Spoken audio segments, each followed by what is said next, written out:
Se bem que me enganei que está assim um bocadinho aborrecido isto até agora. Se bem que houve aí um senhor, aquele do bolo, aquele senhor Pinto Bolo, como é que ele se chama? Esse tinha um texto giro, eu gostei. Tinha muita vontade, assim, que os 11 anos, gostei. A primeira vez não está nada mal.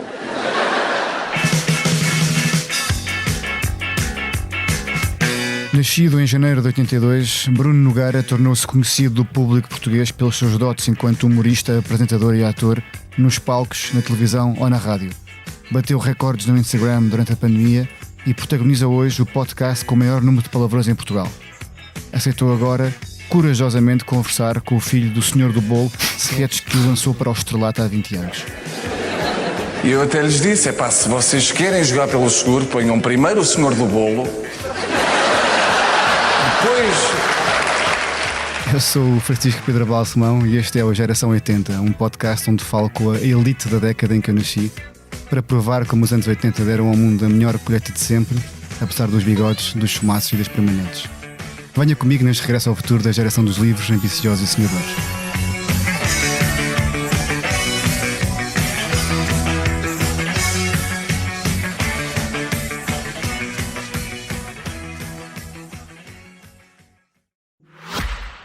Vamos recuar aos anos 80, quando achávamos que iríamos todos à Lua, que ter um computador no bolso era coisa de filme e que a moda dos carros elétricos nunca iria pegar. Era tudo uma piada, fora de brincadeiras. Nessa altura já sabíamos muito bem o que queríamos conduzir quando fôssemos crescidos. E não era um carro qualquer, era o carro. Aquele que nos fazia crer que o mais difícil era possível, o que nos movia a criatividade, a vida e os sonhos. BMW, pelo prazer de conduzir. Olá Bruno. Viva. Bem-vindo a este podcast. Muito obrigado e por essa introdução incrível. Lembras-te daquele momento ou não? Lembro-me muito bem daquele momento, Sim. até porque aquele momento em que eu falei sobre o senhor teu pai não era um momento que tivesse programado. Foi um momento que aconteceu depois de termos visto que havia um bolo que ia ser cortado em palco e isso ganha uma dimensão muito maior do que aquilo que eu esperava e se calhar muito maior do que aquilo que o senhor teu pai desejava. E eu próprio, enquanto filho do Senhor do Bolo. Claro. Portanto, foi improvisado aquilo. Foi improvisado, sim, para mal dos vossos pecados e do meu também. És mais de improviso ou és mais de preparar tudo meticulosamente? Sou mais de... Durante muito tempo eu acho que era também uma questão de segurança, era mais programava mais tudo. Depois comecei a perceber que há ali uma coisa que me fascina mais no risco e no improviso e em não saber bem para onde é que pode ir uma situação que, apesar de às vezes poder ser trágico, eu acho que também há algum fascínio nesse trágico de tu saberes que é uma coisa irrepetível, não é? Acho que há um imediatismo no improviso que, quando é demasiado pensado, mesmo que tu tentes esforçar a naturalidade, nunca vais conseguir o mesmo resultado. E tu eras daqueles miúdos que fazias os outros rir ou eras mais introvertido?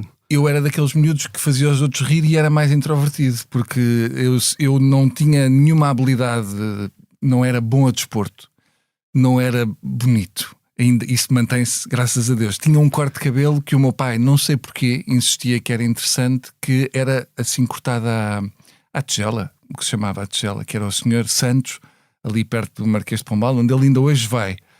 E, portanto, nada me fazia destacar das outras pessoas. Não tinha nada, não tinha carisma, não era um aluno particularmente brilhante ao ponto dos outros quererem saber os meus apontamentos, etc.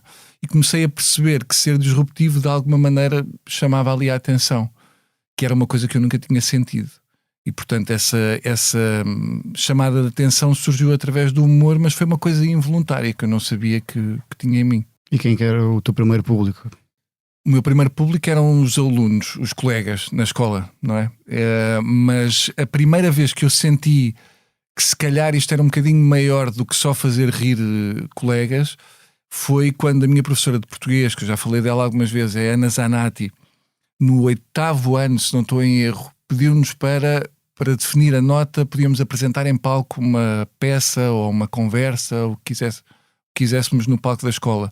E eu fiz uma recriação de um sketch cómico reescrito por mim com um colega meu que é o André, e aquilo correu tão bem que eu tive pela primeira vez a sensação do que era receber risos. Eu não sabia o que é aquilo, ou seja, ter 100 pessoas ou 50 pessoas a rir de uma coisa que tu dizes é uma sensação que, assim que acontece a primeira vez, das duas uma, ou és imune à comédia e não aproveitas isso, ou então quando acontece há qualquer coisa que desperta e que tu percebes que há ali é como se houvesse ali uma comporta nova que tu não sabias que existia. E é viciante?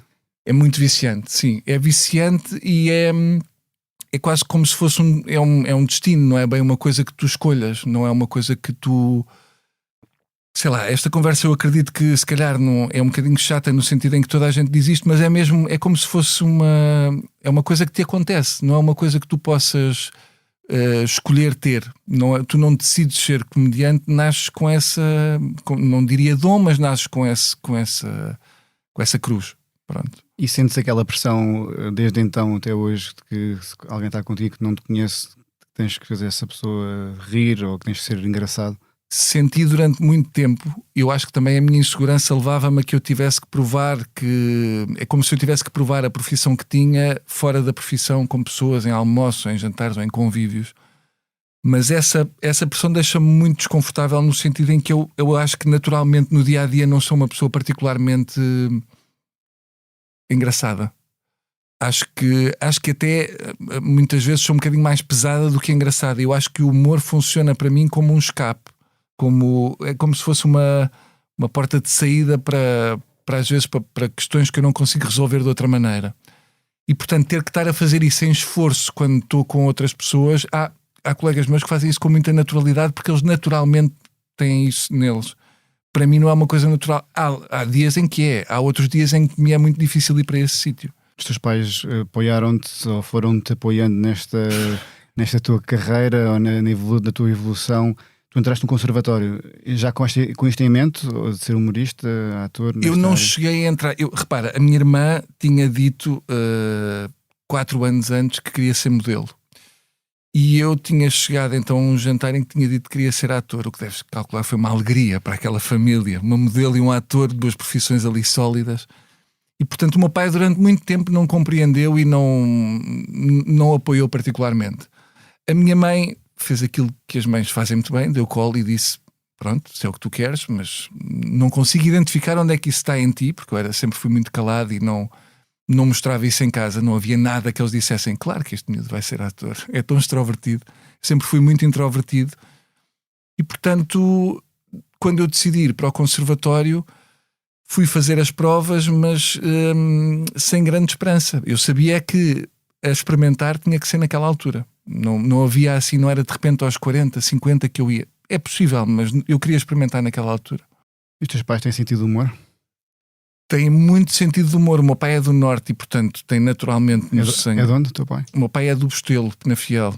Portanto, a minha família do lado do meu pai é rica em vernáculo, em palavras que eu ainda hoje herdei, por assim dizer.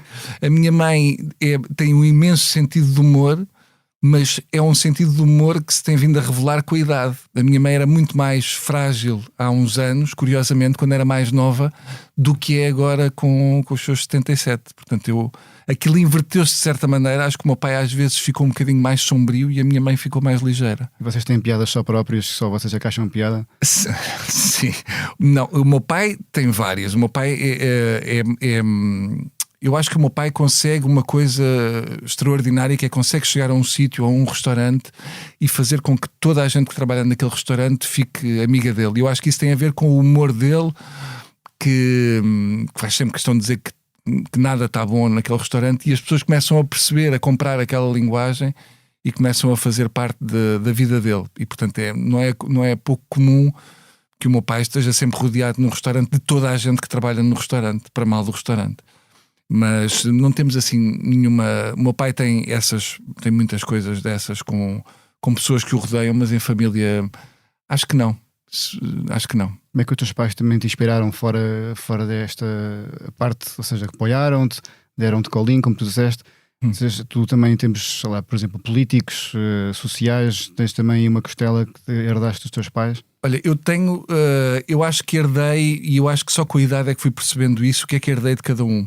Como meu pai, eu acho que herdei esta rapidez no sentido do humor. O meu pai é muito rápido e portanto, consegue reagir muito rapidamente a questões que estejam a acontecer, consegue reagir com humor e às vezes desmantelar situações que podiam ser bem mais graves, mas também tem um lado do feitio que às vezes ficar a embicar numas coisas que eu me revejo nisso e que não me orgulho, não é uma coisa que eu gosto. Acho que perco muito tempo em não me conseguir libertar mais rapidamente de coisas que me assolam a cabeça. A minha mãe é o lado mais emotivo, diria, é o lado mais sensato também, e é o lado que eu tento também ter e que vim mais tarde a perceber aquilo que antigamente para mim era uma espécie de um defeito. Eu acho que também quando nós crescemos, os nossos pais, chega ali uma altura em que nós queremos matar os nossos pais simbolicamente, não é? E depois, mais tarde, acho que quando nós próprios somos pais, há uma série de peças que começam a fazer sentido na história, na nossa linha cronológica. E, portanto, a minha mãe hoje em dia há uma série de comportamentos e de maneiras de estar e de cerimónias que a minha mãe tem que eu não percebia na altura e que hoje em dia não só percebo, como tento adotar isso para a minha vida. Portanto, há estes extremos. Depois chegas a uma altura, começas a fazer stand-up, começas a participar em alguns programas de televisão, a ganhar estrelato com o Senhor do Bolo, por exemplo. Essa fama, e de repente percebeste que era possível fazer isto, fazer mais.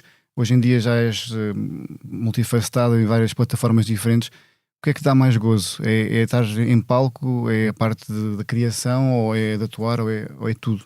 Olha, cada vez mais é a parte de criar, não necessariamente fazer, mas é a parte de criar e de poder experimentar. Acho que apetece-me, embora nem sempre consiga, experimentar coisas para tentar perceber até mesmo até onde é que eu vou sem cair, não é? Mas o lado de stand-up eu também gosto muito, e lá está, por causa daquilo que nós falávamos, porque há uma vertente de ir acontecer ali uma coisa que a qualquer momento pode virar para um sítio completamente diferente e tu não comandas isso. Eu gosto dessa sensação de, a certa altura, tu não perceberes bem para onde é que aquilo pode ir. Por isso é que eu gosto tanto de coisas em direto, em televisão, porque há ali uma tu estás ali num limbo que, quando é gravado, tu bem ou mal sabes que podes carregar ali num botão e repetir aquilo, ou se fizeste ou se caíste, ou se aconteceu qualquer coisa, tu podes voltar atrás e gravar aquilo de outra maneira. E portanto eu gosto da criação e também gosto muito do ato de fazer, mas cada vez mais de poder fazer sem pensar muito depois de já ter pensado o projeto. Não sei se isto faz sentido.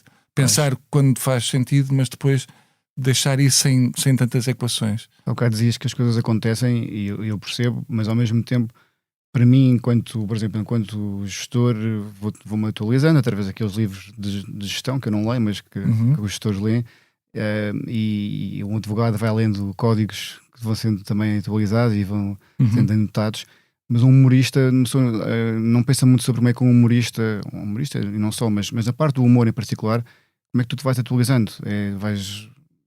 Vais estudando, vais vendo coisas que se passam lá fora. Como é que é o teu processo também evolutivo? Eu acho que o primeiro processo evolutivo é não ficares velho de cabeça, porque a partir do momento em que tu te começas a localizar só numa geração e a dizer, epá, eu já fiz muita coisa, eu sou esta pessoa, tenho esta idade, e portanto, a partir do momento em que tu és essa pessoa, independentemente de teres 20, 30, 40, 70, 80, ficas velho, mas não é velho no bom sentido, é velho no sentido estagnado, e vem aquela velha história que eu acho sempre que não há frase que envelheça mais uma pessoa do que no meu tempo. Quando tu dizes isso, para mim não há escapatória possível a essa frase. E portanto o que eu tento sempre é tentar perceber o que é que novas gerações fazem, porque de facto aquilo que era o humor na nossa geração, minha e tua, de repente em gerações de miúdos de 20, 18, 17, o humor é muito diferente, aquilo que os faz rir. E portanto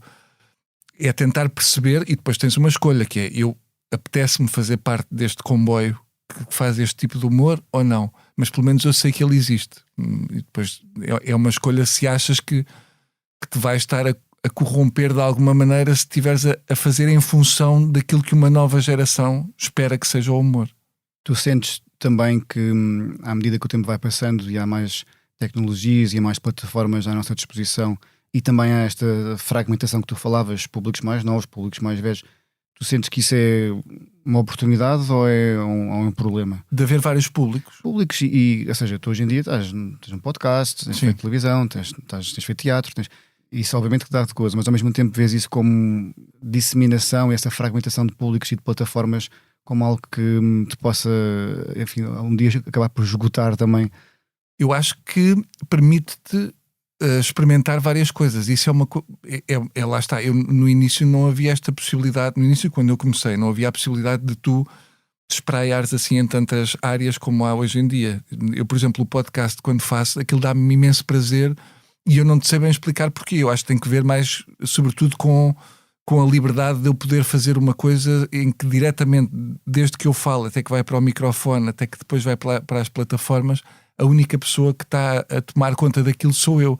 E, portanto, isso dá-me uma liberdade que para o bem e para o mal é totalmente responsabilidade minha. E isso, por exemplo, não era possível fazer aqui há uns anos. Não era possível tu fazeres um podcast em tua casa. Ou... Essa liberdade não existia, não é? Não é que não existisse a liberdade, tu não tinhas, era meios para o fazer. Tu até podias ter, mas eu tinhas que ir, eu ainda me lembro quando trabalhava na TSF, que tinha que ir à TSF gravar todos os dias a crónica. A tecnologia é fundamental, não é? Depois comecei a poder gravar em casa, o que me deu mais à vontade para explorar outro tipo de maneira de fazer a crónica, e hoje em dia já é praticamente dispensável tu ires mesmo a uma rádio ou a um sítio gravar. Ganhas com isso, mas também perdes muitas coisas, porque há reuniões criativas hoje, que é uma coisa impensável para mim, que acontecem por Zoom. Por exemplo, uma reunião criativa de qualquer coisa de comédia que aconteça por Zoom, a não ser que seja para decidir coisas, sei lá, de alinhamento, é impossível ter o mesmo propósito. Portanto, nesse caso, a tecnologia atrapalha. E achas que hoje em dia já há mais competição entre marcas que não são empresas, mas pode haver uma competição entre a marca Bruno Nogueira e, sei lá, a marca tipo SIC, por exemplo? Eu acho que naquilo que produzem, acho que apesar de tudo a infraestrutura é muito diferente, não é? Eu acho que, por exemplo, a marca SIC tem uma polivalência, uma capacidade de produzir coisas que eu sozinho nunca terei, não é? Mas tu chegaste a 130 mil pessoas no Instagram quando foi com o Bicho Mexe, não é? Verdade, sim. Eu acho é que podes chegar a públicos diferentes. Eu acho que isso sim. Porque, por exemplo, eu acho que a televisão está cada vez mais formatada para um determinado público e eu acho que os podcasts e estas novas tecnologias que estão a aparecer geram a curiosidade de tu próprio, enquanto espectador, poderes ser o teu diretor de canal. E tu podes escolher as coisas que queres ver, queres ouvir isto a esta hora, queres ver aquele vídeo no YouTube àquela hora, queres ver aquela plataforma àquela hora e de repente tu fazes o teu dia. E essa é a vantagem que me parece, que é uma vantagem para os mais novos e uma desvantagem para os mais velhos que não têm essa agilidade tecnológica para poder fazer isso. Os hábitos de consumo das tuas filhas, por exemplo, são muito diferentes de alguém da nossa geração, imagino. São. É que vais-me deprimir agora, mas vou-te deprimir, ainda para mais estando a gravar isto na SIC, mas por exemplo, televisão não existe. Televisão no sentido de canais, de fazerem zapping por canais, não é uma coisa que exista. Existe isso que eu te estava a dizer, que é fazerem a programação delas e funciona tudo em função de, para já, de modas. E as modas são muito rápidas. É aquilo que eu sinto nesta geração das minhas filhas, é que são muito rápidas. De repente há uma coisa que está muito, muito, muito na moda. Por exemplo, houve uma altura que estava na moda no TikTok livros. Isso era uma moda porreira. É estranho, não é? Mas de repente as miúdas queriam ler livros que outras miúdas no TikTok estavam a aconselhar e bem ou mal aquilo fazia-te ler. Agora, depois é aquilo que eu acho que é uma espécie de pastilha elástica. Aquilo não tem depois um substrato que faça de ti um leitor. É porque tu estás a seguir porque toda a gente está a fazer. Não estás a seguir porque dentro de ti sentes que eu agora queria experimentar um livro. E, portanto, invariavelmente, quando tu deixas de ver esses vídeos, depois também deixa de estar dentro de ti a vontade de fazer essas coisas. Eu acho que nesse aspecto, havendo muita coisa, há muito poucas que sejam marcantes. é aquilo que me parece. Eu acho que, não querendo entrar na conversa na nossa geração, mas apesar de tudo, quando nós tínhamos menos escolha, e eu não estou a dizer que isso é bom necessariamente, mas nós sabíamos que ouvíamos naquela altura um programa, ou o que quer que fosse, ou dificilmente íamos conseguir ver aquilo. E aquilo era um assunto que, bem ou mal, se instalava e tu tinhas tempo para pensar sobre aquilo, para falar sobre aquilo, para sofrer com aquilo. Era aquilo que estava a acontecer. Hoje em dia há tanta coisa. Por exemplo, a minha filha mais nova vê televisão muitas vezes, ou está a ver uma plataforma qualquer, e às vezes eu já dei por ela a fazer uma coisa que me incomodou imenso, que foi, numa série, a puxar para a frente os momentos mais chatos. Porque ela está com o síndrome de, às vezes, que eu sou muito chato nisso, mas quando de vez em quando está com o iPad e está a ver o YouTube, ela sabe que a qualquer momento aquilo tem aquelas coisas tipo TikTok. Tu podes passar de vídeo em vídeo até aparecer, até o algoritmo descobrir o que é que tu queres. E, portanto, não há esta capacidade de tu te aborreceres. O que depois é trágico na vida em geral, não é? Porque o mundo nunca te chega. Nunca nada te chega. Os teus amigos não te chegam. Nada é possível colmatar essa coisa dos tempos do mundo. E deixa também de haver, como tu dizias, também assuntos comuns, não é? Nessa vertente mais cultural. Há tanta oferta que é Sim. bom, mas depois não é aquele fenómeno mais gregário que havia no nosso tempo, que era que todos nós falávamos sobre o fim do rock santeiro ou sobre... Sim. Não é? Exato. Sim, não, há isso. Lá está. Eu tenho sempre vontade de ver as vantagens e as desvantagens. E eu acho que de facto há muitas vantagens, porque nós hoje em dia temos acesso a tantas coisas que nunca teríamos.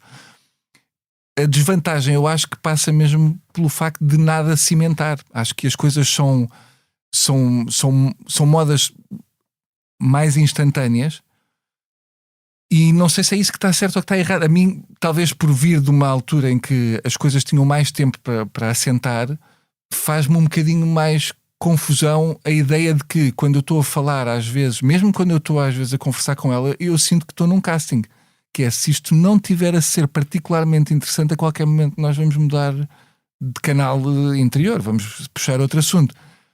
E eu acho que é o que se prende mais é com essa paciência, essa capacidade de tu de ter só um dia chato ou de passares por uma coisa que não te agrada e o teu primeiro instinto não ser descartá-la. E acho que depois isso tem reflexo em muitas coisas mais graves. Eles veem ou ouvem aquilo que tu fazes? As tuas filhas, a tua mulher? Sim, as mais velhas, o podcast, que às vezes me incomoda um bocadinho porque eu tento não pensar que elas ouvem, porque há expressões que podem causar danos irreversíveis, mas ouvem. E a minha mulher de vez em quando também, mas eu prefiro que não me... Eu, aliás, mesmo quando gravo o podcast no escritório, eu tenho uma espécie de pudor de não quero que ninguém esteja perto ali na sala, porque eu sei que na sala ainda se ouvem, apesar do escritório ser insonorizado. Há momentos em que estou a gritar ou a fazer coisas e incomoda-me a ideia delas estar... Depois, se quiserem ouvir, tudo bem, mas não te sei explicar. Há ali uma cerimónia qualquer de eu não querer que me vejam a fazer Isto aquilo. também tem sentido de humor, apesar dos palavrões. Tem porque... Apesar aliás, ou por causa dos palavrões? Não é? talvez por causa, sim, mas mesmo as mais velhas que foram ver um espetáculo muito edificante que eu fiz, que se chamava Uma Néspera no Cu, acho que se pode dizer. Acho que se pode dizer. Mas eu acho que há ali eu acho que aquele tipo de maneira de encarar as coisas que é... eles veem, de uma maneira ou de outra, eles vão ver. Eles sabem todos os palavrões. Um dia, com a minha filha do meio, nós sentámos em férias e dissemos assim: então, diz-nos lá que palavrões é que tu sabes. E a lista que ela apresentou, nós estamos aqui, é a zona segura, podes dizer tudo o que... É verdade. E a quantidade de palavrões e expressões elaboradíssimas, algumas delas deu-me vontade de aplaudir de pé. Eu fiquei a perceber, tipo, pronto, ok, não vale a pena, porque tudo o que nós possamos querer escudá-las de não podes ver isto, depois se calhar vão chegar à escola e houve alguém que ouviu e elas vão se sentir incomodadas, como já aconteceu, tipo, ouvi aquilo ontem do teu pai, e elas sentirem que não podem ouvir é esquisito para mim, e portanto têm liberdade para fazer o que entenderem. Nós pedimos-te para escolher aqui um objeto dos anos 80. Sim, o que é que tu escolheste? Francisco, eu queria dizer que eu falhei redondamente nessa tarefa, para os nossos ouvintes não acharem que eu sou uma pessoa competente. Não sou. Eu não trouxe esse objeto, mas o que é que eu trouxe? Escolhi o objeto. Na nossa imaginação. Na nossa imaginação. O objeto havia eu lembro-me perfeitamente quando eu era muito novo.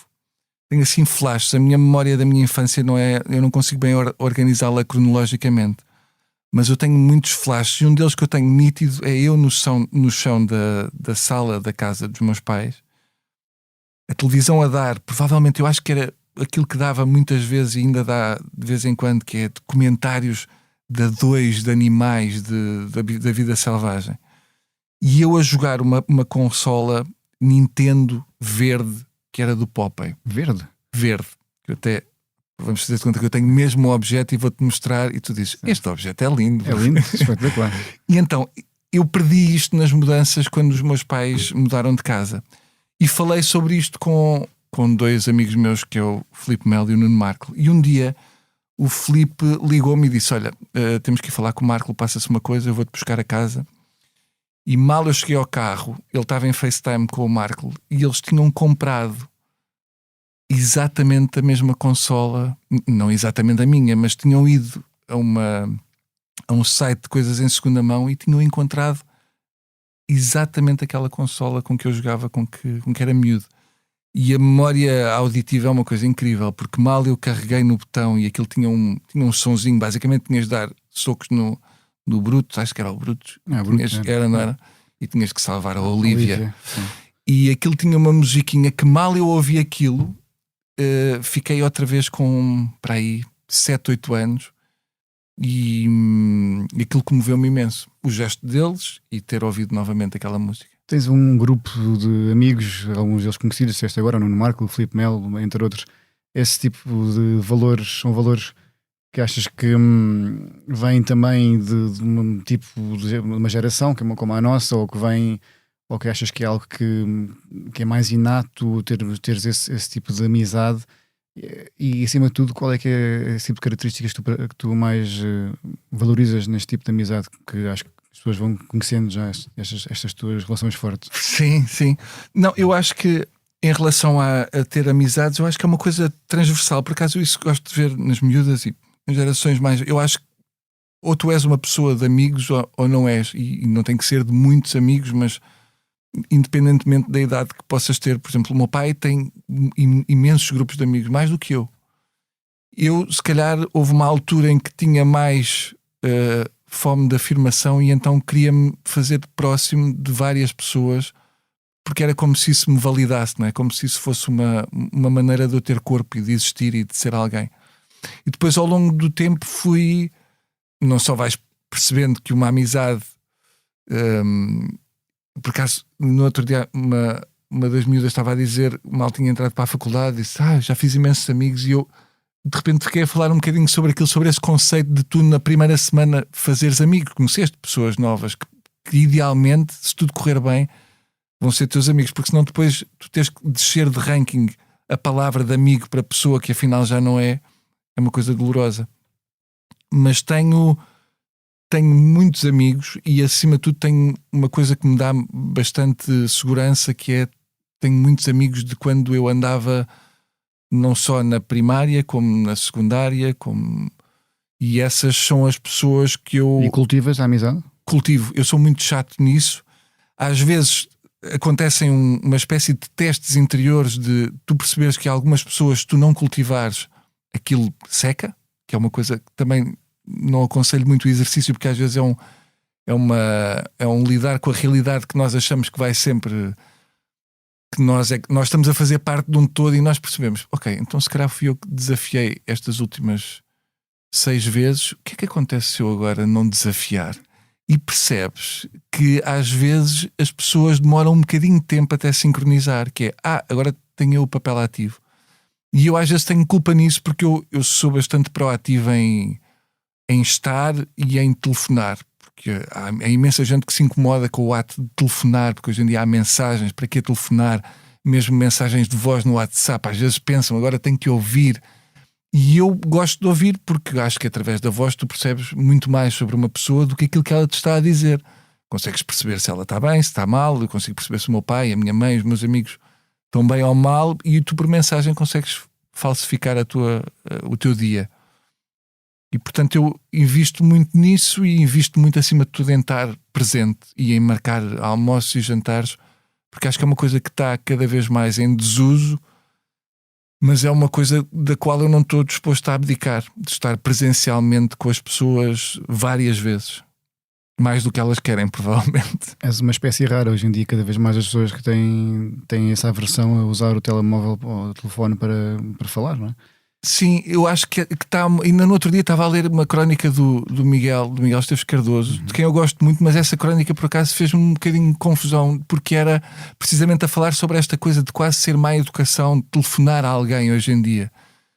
E eu acho que não há o risco de ser má educação, porque eu posso não atender uma chamada tua sem te rejeitar a chamada. Eu posso, por isso, simplesmente não atender. E seguir, não é como antigamente no telefone em que tu atendias, tipo, olha, é o Paulo, estou, e tinhas que lidar com aquela pessoa. Hoje em dia tu vês o nome, se não te apetecer falar com aquela pessoa, esperas um dia ou dois e ligas. Se for urgente, a pessoa manda-te uma mensagem. Mas eu acho que esse ato de conversar e de ouvir e de ter tempo para falar com as pessoas e de ter tempo para as ouvir, que eu já consigo cada vez menos com alguns amigos meus, porque têm profissões, chamemos-lhe assim, normais, e portanto têm horários que não são os meus, não é? De repente apetece-me falar às 11h30 e não me cabe na cabeça que o meu amigo Jorge esteja a ter uma reunião de trabalho, não é? Portanto liga até ele atender, chato, e depois ele lá atende e eu percebo que ele não pode. Mas para mim não é uma coisa que eu esteja, para já pelo menos, disposto a abdicar, porque é muito fácil tu habituar-te à coisa só de mandar uma mensagem a perguntar: estás bem? Tudo. E no outro dia eu percebi que, por exemplo, havia um grupo de amigos que nós não nos víamos para aí há 1 ano e meio. E isso para mim é trágico. Mesmo com as desculpas todas de agora somos pais, agora temos trabalho, sabes como é que é a vida? Acho que não é necessariamente por aí que se avalia o que é a vida, é tu queres ou não queres. Como é que é um dia típico teu? Estavas a dizer que há quem tenha profissões normais. Como é que é um dia típico teu? Não deve ser bem típico, mas como é que é um dia mais ou menos? É interessantíssimo. Um dia típico meu. Agora, há uma coisa que me salvou quando eu tinha 18, 19, 17, 16, 15 por aí, e que me salvou agora novamente, que é o desporto, o ténis, que foi muito importante quando eu era... Jogas ténis desde os 7 anos, não é? Eu também. Também? Uhum. Pronto, então temos que combinar a jogar. Não, tu és mais alto que eu e vais ganhar custo. Achas? Os ases todos. Não, pá, eu tenho muita fragilidade. Mas isso, por exemplo, é uma coisa que para mim é muito importante para canalizar energia, às vezes, de tu estares preso a uma coisa que não interessa para nada. De tu ires para um campo de ténis ou para um campo de futebol ou de basquete, o que quer que seja o desporto de cada pessoa, e eu acho que é fundamental o desporto, porque te cansa até ao ponto em que quando tu voltas ao teu dia-a-dia já não tem aquele peso todo, porque tu estás cansado. Mas um dia meu começa não muito cedo, começa para aí às 10, 9 e tal, porque eu não consigo trabalhar durante o dia. Escrever, por exemplo, é uma coisa que eu tenho mais facilidade à noite, e é quando está toda a gente a dormir e eu sei que não vai tocar o telemóvel ou que não estou a falhar a nada, e portanto trabalho para aí até às 2, 3 da manhã, e depois treino, gravar o podcast, escrever as crónicas, é muito, muito por aí. E acima de tudo, família, que é uma coisa que a rotina familiar de ir buscar, ir deixar, ir levar, ir ajudar a comprar, essas são coisas que me fazem muita falta. Por exemplo, quando eu estou em turnê, é a coisa que eu sinto mais falta. É essa rotina que para algumas pessoas pode matar, não é? A ideia de rotina, mas para mim é uma espécie de sítio seguro. És caseiro, portanto. Sim, sou bastante caseiro. Acho que já fui mais, porque de facto o ténis e às vezes a profissão leva-te para fora de casa, e não queria nada ser aquela pessoa que diz que só está bem em casa e que o sítio... Mas de facto eu tenho, por exemplo, um grande amigo meu para quem o conceito de casa é assim uma coisa um bocadinho indiferente. Ele compra, vende casas e portanto ele nunca tem bem esse sentido de casa. Para ele casa não é... Casa é a família dele, não é? E a família dele transporta-se com ele. Mas eu tenho mesmo tenho mesmo muito prazer em estar em casa, não só por aquilo que representa a casa em termos familiares, mas porque em termos profissionais também consegui que ela funcionasse de maneira a eu poder estar isolado a trabalhar sem incomodar ninguém e não ter que pedir a toda a gente para se calar. Portanto, acho que a casa sendo uma coisa em mutação, acho que nesta fase da mutação está numa fase boa. Nunca pensaste ir para o estrangeiro, viver no estrangeiro? Já pensei viver no estrangeiro. Não era trabalhar no estrangeiro. Não era. Porquê? Quer dizer, porque eu nunca tive aquele impulso. Mesmo amigos brasileiros meus me perguntavam: mas porquê é que não experimentas no Brasil ou experimentar? Eu não tenho essa. Não te sei explicar, acho que é mesmo uma questão de ambição. Eu não tenho isso em mim, não tenho a vontade de me provar enquanto comediante ou escritor ou o que quer que seja noutro país que não este. Pode acontecer e ser um dano colateral, mas não é uma coisa que eu tenha essa ambição. Agora, viver fora de Portugal, sim, já pensei várias vezes. Achas que às vezes somos um bocado deslumbrados cá com tudo o que vem de fora? Depende com o que é que vem de fora. Eu acho que somos muito deslumbrados quando artisticamente aparece alguma coisa que vem de fora. Nós temos muita facilidade em sermos ficamos uma espécie de súbditos e achamos que aquilo de repente tem uma qualidade superior à nossa. E depois também há imigração que vem de fora e nós não tratamos necessariamente da melhor maneira e, portanto, por isso é que eu digo, não sei se somos deslumbrados com tudo o que vem de fora. Acho que somos deslumbrados com aquilo que vem de fora, que tem uma expressão mediática, e nós às vezes somos um bocadinho parolinhos nisso, de achar este gajo é muito conhecido em Itália, ou é muito conhecido no Brasil, e aí vamos com muita facilidade com cedo ao pote, porque de alguma maneira eu acho que quem se deslumbra com isso está também de alguma maneira a candidatar-se a depois sentir o mesmo no país da pessoa que está a vir cá, percebes? Eu acho que de alguma maneira está-se a pôr ali numa fila de espera. Então, se calhar quando eu for ao Brasil ou à Itália também vai acontecer isto que aconteceu cá. Acho que às vezes é uma coisa um bocadinho de autocentrada, não é necessariamente por aquilo que aquela pessoa traz, é por aquilo que ela te pode dar. Olha, se as tuas filhas mais velhas, uma delas dissesse que queria ir para o conservatório e a outra quisesse ser modelo, como é que tu reagirias? Uma belíssima pergunta.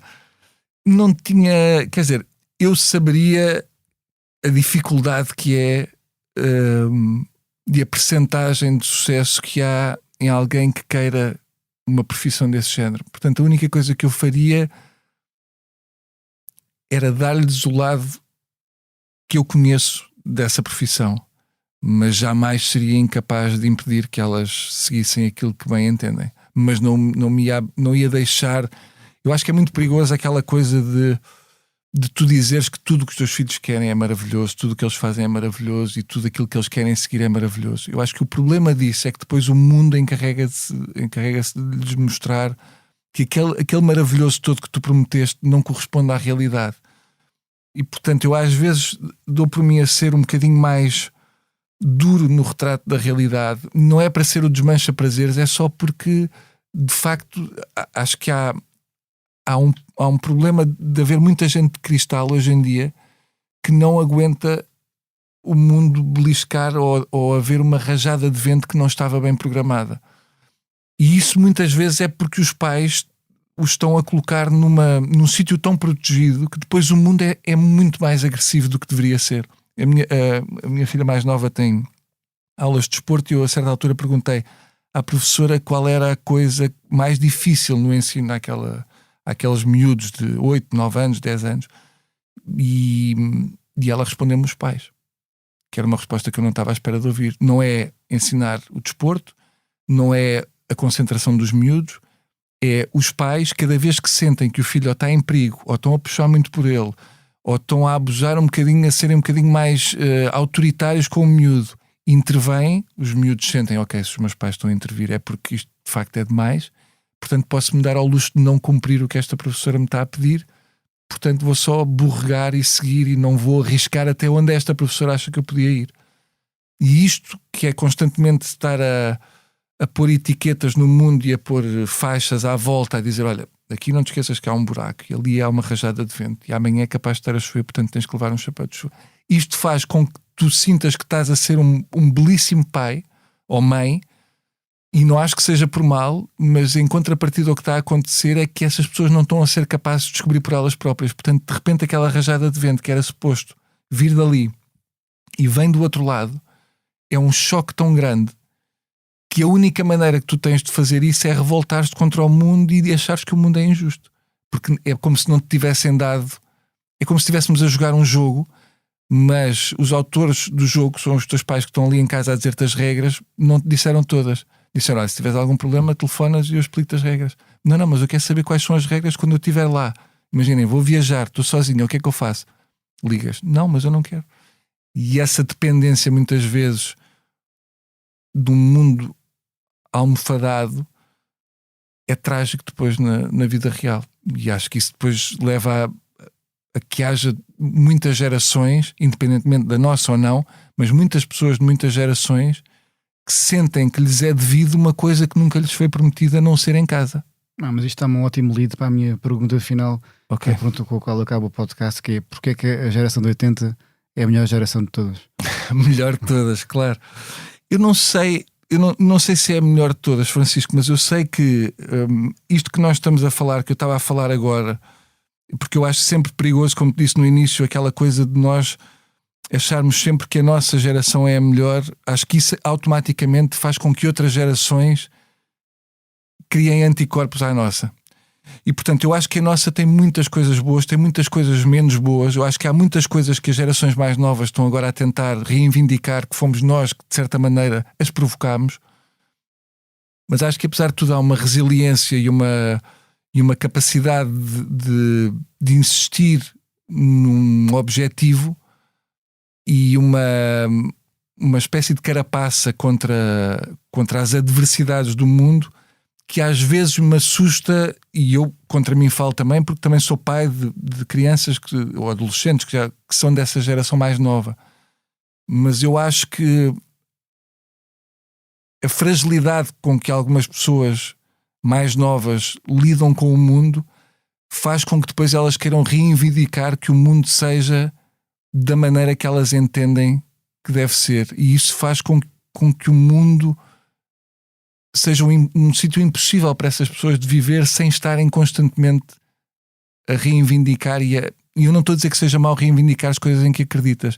Estou a dizer é que não podes ter... O Ricky Gervais diz a arrogância de achar que vais passar pelo mundo sem ele te beliscar.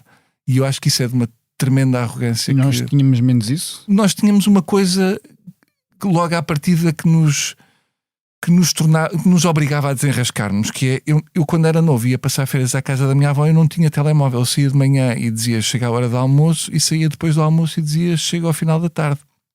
E portanto, se eu me magoasse, se acontecesse alguma coisa, se eu tivesse um furo no pneu da bicicleta, se eu não tivesse dinheiro para comer, se acontecesse qualquer coisa durante aquelas várias horas que eu estava fora de casa, eu bem ou mal tinha que me desenrascar. Às vezes custava-me, outras vezes era mais fácil. E essa capacidade de tu te ajustares às adversidades e de conseguires encarar aquilo não como um problema intransponível, mas como é que eu posso passar isto, é aquilo que diverge uma pessoa que perante um muro diz, ok, vou voltar para trás, ou a dizer, ok, está aqui um muro, então vou tentar perceber se é possível saltar, se tem que ligar alguém para me ajudar a subir, se há algum muro, onde é que acaba o muro. E isso faz com que tu às vezes desistas de coisas com mais facilidade do que aquilo que o teu futuro podia oferecer. Acho eu.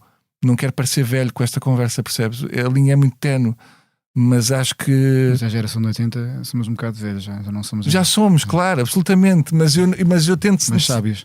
Tento sempre, porque eu sempre que ouvia gerações mais velhas a dizer porque vocês, sabem lá, no meu tempo... E muitas vezes quando as pessoas diziam no meu tempo, não era um tempo porreiro, era um tempo duro, difícil, tinham fome, tinham pouca roupa, passavam frio, uma sardinha dava para 4 pessoas, aquela velha história, ou para mais. E portanto eu não acho que isso seja uma coisa boa para tu hasteares como bandeira, não é? No meu tempo passava-se fome, olha que giro, pô, então e agora? Para onde é que vamos com esta conversa?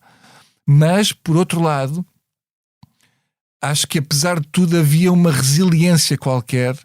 E o equilíbrio talvez esteja no meio das várias gerações, das mais resilientes e daquelas que são mais frágeis. Porque eu acho que não é justo também dizer que as gerações todas mais novas são todas de cristal e frágeis e que não conseguem transpor objetivos. Acho que conseguem fazer muitas vezes melhor do que gerações mais velhas. mas há um estado de espírito, acho que há toda uma cultura, lá está, o assunto vai sempre parar a mesma coisa, mas a cultura woke que faz com que se torne cada vez mais difícil tu não escolheres ofender-te com um problema. E acho que a partir de certa altura é mesmo uma escolha de um determinado grupo de pessoas, que não é uma geração, de escolher o que é que hoje me vai magoar. E porque há várias coisas que me magoam, a mim e a ti certamente, mas tu escolheres todos os dias magoar-te com uma coisa diferente é um exercício para já de radicalismo que me parece igualmente perigoso quanto radicalismo na política, que é não podes dizer nem fazer nada sem ser criticado. Da mesma maneira, isso é tão radical como as coisas das quais nós estamos, espero eu, a maior parte de nós, a tentar fugir. E portanto fica ali muito difícil de perceber como é que esse movimento que se pretende tão agregador acaba por ser por excluir tanto. Este paradoxo às vezes para mim faz-me confusão e acho perigoso, porque acho que dá mesmo espaço para que outros movimentos mais extremados apareçam por reação a este ambiente de não se poder, de se ter que estar constantemente a policiar tudo e mais alguma coisa e não teres a possibilidade de errar sem levar um tiro na cabeça. Acho que é isso que me incomoda mais, é que tu não consigas, desculpa, isto entretanto divergiu para coisas que se calhar não te interessavam nada. A mim interessa muito. Mas é a coisa de tu não poderes de tu não poderes passar com o erro e de não podermos tentar aprender todos através do erro e não seres humilhado pelo erro que tu fizeste. E o humor também serve muito para combater esse tipo de fenómenos, certo? O humor, eu acho que é fundamental que o humor não se renda nunca a esse tipo de policiamento. Eu acho que vai acontecendo cada vez mais. Acho que depois há outro fenómeno, lá está, que nasce da reação a este movimento, mais controle sobre a linguagem, que é aquelas pessoas que dizem coisas só para chocar, que é também uma forma de reação a isto, que para mim tem tão pouco interesse quanto isso, mas é uma reação. Mas eu acho que o humor tem esse objetivo, pelo menos, de tentar ridicularizar aquilo que às tantas já não faz sentido. Porque, embora as causas eu consiga sempre empatizar com a maior parte das causas, não consigo empatizar com... Eu já falei disto no podcast. É como se houvesse um mau relações públicas para uma série de causas. E, portanto, quando tu as estás a ouvir e quando estás a ouvir aquilo por uma pessoa que, pelo tom de voz e pela maneira como está a falar e pelo que está a dizer, te está a chamar de ignorante, tu não tens vontade de ter empatia pelaquela causa. Não tens. E, portanto, isso faz com que, em vez de agregar, estás a segregar. As pessoas cada vez mais... Eu imagino, por exemplo, o meu pai ou alguém da geração dos nossos pais ou mais novos, que de repente falem com eles de uma maneira... Eu percebo que vem do desespero e percebo que vem de um sítio de sentirem que não são ouvidos, mas isso faz com que as outras pessoas não queiram ouvir e portanto afasta. Não acho que se ganharam várias coisas. Há coisas hoje em dia que ainda bem que já são intoleráveis e há de facto muitas coisas a corrigir ainda de coisas, de comportamentos que estavam enraizados na sociedade que não... Que, visto agora à distância, uma pessoa pensa, como é que é? É como fumar dentro de um avião. Antes era possível e de repente hoje em dia tu pensas, como é que é possível? Tu hoje em dia não farias talvez algum tipo de sketch ou não farias algum tipo de comédia que se calhar farias há uns anos atrás, por um lado porque se calhar já também evoluíste, mas também por outro porque se calhar hoje em dia tinhas o dobro do cuidado. Francisco, eu não consigo, eu acho que aí às vezes às vezes é difícil. Eu não teria esse cuidado, mas a ter o cuidado era um cuidado com coisas que eu, tendo evoluído como pessoa, acho, eu hoje em dia, para mim, isto que eu fazia há 15 anos, hoje em dia não me reconheço naquilo. Era ignorante sobre este assunto e fazia isto e, portanto, mas nunca seria capaz de abdicar de uma coisa que eu achasse que tivesse piada por pensar nas repercussões de um grupo de pessoas que pudesse reagir a isso. Não, para já porque acredito acima de tudo em mim e acredito que aquilo que eu pudesse fazer estava de acordo com os meus princípios. E partindo do princípio, passa a redundância, que os meus princípios não serão propriamente homofóbicos, racistas, xenófobos, qualquer coisa que eu fizesse seria aquilo que o humor pretende fazer, que é não só ridicularizar as pessoas que são assim, como ridicularizar as pessoas que acham que nunca mais pode haver pessoas assim. E fazer apagar e dizer que qualquer pessoa que tenha um pensamento diferente do nosso tem que ser apagada. Se tu fores ver o que acontece em partidos políticos mais extremados, é exatamente o mesmo princípio. É assustador. Há esta linha de ligação. E esta linha de ligação, para mim, eu acho perigosa para um lado ou para o outro. É igualmente perigosa por razões diferentes. Isto não era propriamente o fim do podcast que eu estava a esperar. Desculpa, fui aqui. Não sentiste que eu deixei-me levar? Mas desculpa, Francisco. Tu és o convidado, portanto, obviamente, eu quero é que deixes levar. Eu quero assim, é que estejas bem. É uma casa de liberdade. Portanto, quero é que estejas bem. Francisco. Não tens nada a pedir desculpa. Olha, agradeço muito, espero que tenhas gostado. Gostei imenso, obrigado pelo Geração convite. 80. E este é um podcast que tem a sonoplastia de João Martins, produção de Mariana Oca Ferreira, fotografia de José Fernandes, grafismo de João Carlos Santos, edição vídeo de Salomé Rita, coordenação de Joana Beleza e direção de Ricardo Costa. Eu sou o Francisco Pedro Balsemão e, como diz a música dos Táxi, para que tudo continue sem parar é fundamental levar a vida a dançar. Até para a semana.